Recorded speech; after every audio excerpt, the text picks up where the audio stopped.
at the start of any project, you need to sit down and have some discussions with who the key stakeholders are. Typically a manager or a sponsor of the project. You'll get handed a body of work.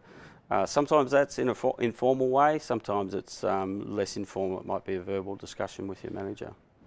The key element of that discussion is to record and document that and make sure that we're getting that into some sort of project charter or proposal, and talking to key stakeholders within the project environment. So that might be other senior managers or key subject matter experts within that project environment to help us define and flesh out that project proposal.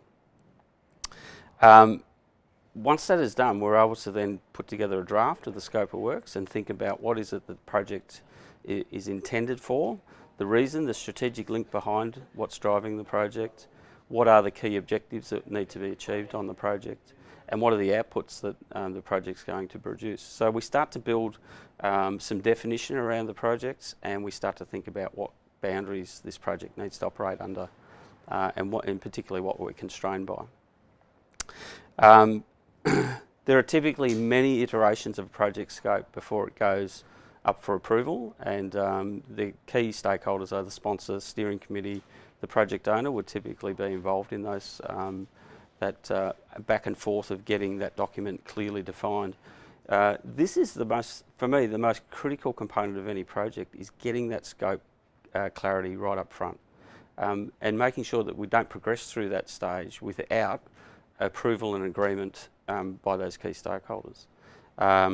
Without that important step in the project, what you'll find is as you progress through the life of the project, the scope will tend to change and morph into something else that people think that this project should do. However, once you've got sign-off, understand that that scope now becomes the first baseline and most important baseline of your project.